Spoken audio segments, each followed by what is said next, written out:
Hola, ¿qué tal? ¿Cómo están? En esta oportunidad vamos a trabajar un tema referente a riego, que es un tema inicial con el cual voy a empezar a hacer un curso referente al riego por aspersión.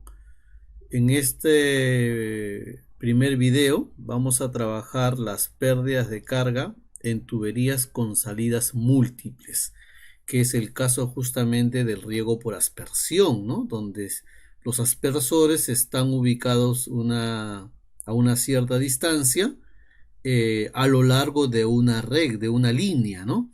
Entonces a esto nosotros le vamos a denominar salidas múltiples. Como introducción vamos a decir que a la tubería de salida múltiple la vamos a denominar con la abreviatura de TSM, y es cuando ésta tiene salidas igualmente espaciadas, ¿no? Igualmente espaciadas, espacio S, S, S, y además en cada una de ellas se va a requerir extraer el mismo caudal, ¿no? El caudal Q, Q, Q, o sea, el mismo caudal. Esta definición la dio en 1991 el profesor Martínez. Cabe aclarar que este tipo de tuberías puede conformarse de uno o de más diámetros, ¿no? También debido a que está saliendo caudal de la tubería, el caudal no es el mismo al final y puede haber una reducción de diámetro, ¿no? Por eso se hace la salvedad que esta tubería puede estar conformado de uno o de más diámetros. Este tipo de tuberías es común encontrarlo en los sistemas de riego presurizado, como son mangueras con goteros, líneas de aspersores, etcétera, o en baja presión, como las tuberías con compuerta. Entonces es importante aprender la metodología para estimar su pérdida de carga por fricción y poder diseñar pues estos tipos de tubería principal, ¿no? Elegir un buen diámetro o el diámetro adecuado justamente para que pueda trabajar con alta eficiencia. La pérdida de carga por fricción, ¿no? Es la pérdida de carga principal en cualquier tipo de tubería que trabaje a presión, y esta pérdida de carga se puede calcular a través de esta expresión 1, que es igual a K multiplicado por el caudal elevado a un exponente m y dividido entre un diámetro elevado a un exponente n por L, ¿no? Entonces esta vendría a ser como una abreviatura de la ecuación de pérdidas de Hazen-Williams, ¿no? Donde HF es la pérdida de carga, K ya agrupa o involucra a un coeficiente de conversión de unidades, y que según la ecuación de cálculo que utilicemos vamos a encontrar los valores de m y los valores de n respectivamente.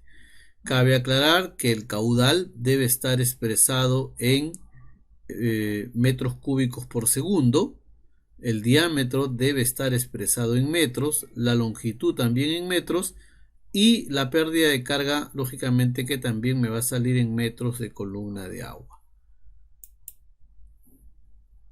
Respecto a la pérdida de carga por fricción en tuberías de salidas múltiples, porque aquí hemos visto la pérdida de carga por fricción en general para una tubería ciega, aquí ya en tubería de salida múltiple.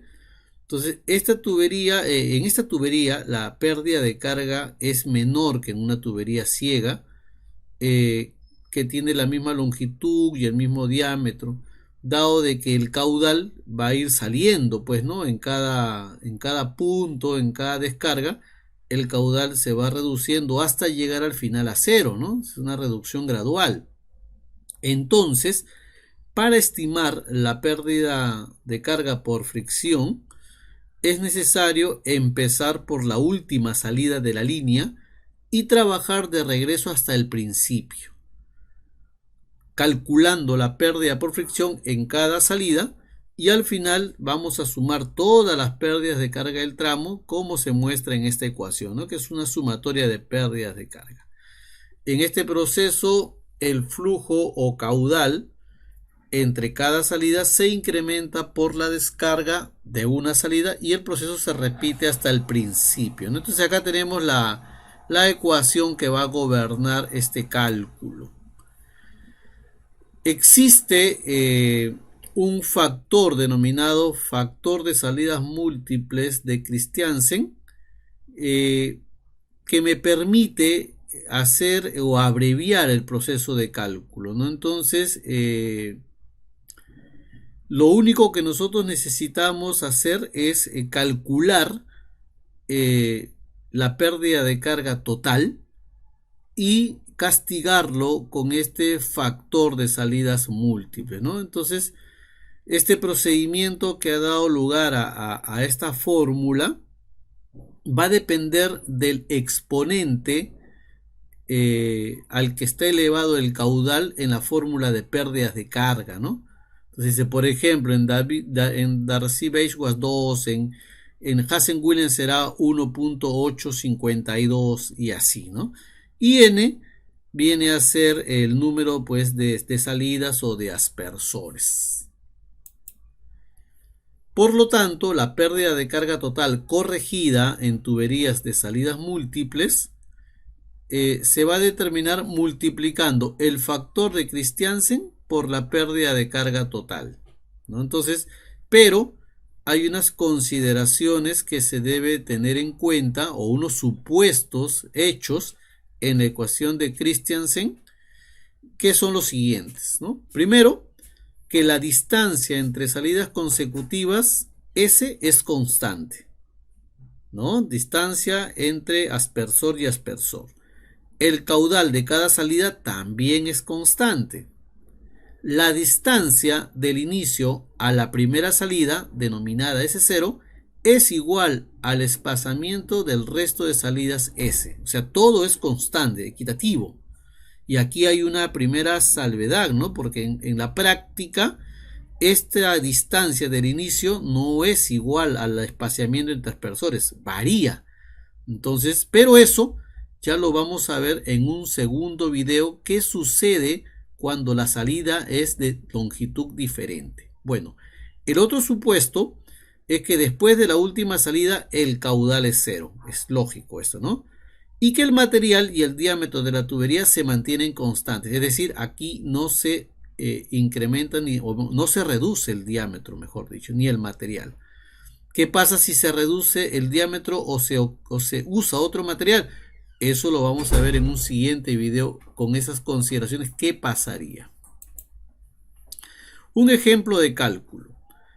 Dice, en un lateral de riego de aspersión de 3 pulgadas, con un diámetro interior de 84 milímetros, con 10 emisores, que tiene un caudal de salida de 0.61 litros por segundo y una separación de 12 metros entre emisores, determinar la pérdida de carga por fricción cuando la distancia de la tubería a la primera salida, S0, es 12. Es decir, mira, es lo mismo, ¿no? Este 12 es igual a la separación.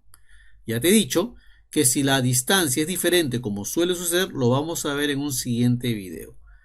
La tubería es de PVC con un C de Hazen-Williams de 140 y te dice utilizar la ecuación de Hazen-Williams que te la dan acá. Hay que tener en cuenta que el C es adimensional, ya te dan el valor 140, el caudal debe de estar expresado en metros cúbicos por segundo, el diámetro en metros, la longitud en metros y la pérdida de carga nos saldrá en metros de columna de agua, ¿no? En metros de columna de agua. Solución. Aquí tenemos un Excel donde dice, coloco yo mi cantidad de aspersores 10, mi caudal por aspersón 0.61 que es dato, litros por segundo. Me dice que la presión de trabajo de ese aspersor es 20 metros de columna de agua. Ese es un dato ya de la especificación técnica del aspersor. La separación de aspersores S es 12. La distancia del primer aspersor es 12, es lo mismo. el diámetro interior de la tubería, que me dan como datos 84 milímetros, y el coeficiente de Hazen-Williams 140. Entonces con esto yo calculo la longitud total, que es la multiplicación, ¿no? Es la distancia del primer aspersor 12 más el número de aspersores menos 1 por la longitud de aspersores. Eso me sale 120. El caudal total es multiplicar el caudal de cada aspersor por el número de aspersores. Por lo tanto, la pérdida de carga total está acá, utilizando la fórmula de Hazen-Williams, me sale 1.862. El valor M de la expresión de Hazen-Williams con la que se eleva el caudal es 1.852. Ese sería el M para encontrar el factor de Christiansen. Por lo tanto, el factor de salidas múltiples, reemplazando M por 1.852 y N por 10, me resulta en 0.434. Por lo tanto, la pérdida de carga corregida, que es multiplicar la pérdida de carga total por el factor, me sale 0.75. Esto es lo que yo pierdo. ¿Ve? Este es lo que yo pierdo en carga. Si nosotros queremos hacer un cálculo adicional a esto, puedo decir que para el mismo ejemplo anterior se desea encontrar el diámetro mínimo que cumpliría con la condición de pérdida de carga máxima. Es decir, ¿cuál es el diámetro mínimo que yo debo de colocar aquí o que debo de tener? Ya me dijeron que era 84 con el cálculo, ¿no?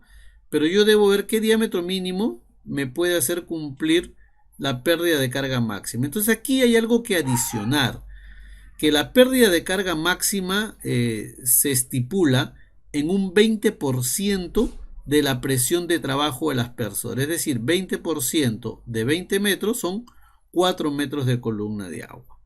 Entonces yo empiezo a tantear acá con mis diámetros interiores de esta tubería de PVC de PN5 y digo, por ejemplo, para un diámetro de, ahí lo vamos a hacer en la hoja de cálculo mejor acá, ¿no? Yo digo, a ver, por ejemplo, si yo coloco un diámetro de 2 pulgadas, que es 56.4, acá, fíjate que la pérdida de carga me sale, corregida, ojo, 5.23. Se pierde más carga de la máxima permitida, que es el 20%. Por lo tanto, no cumple, ¿no? 56.4.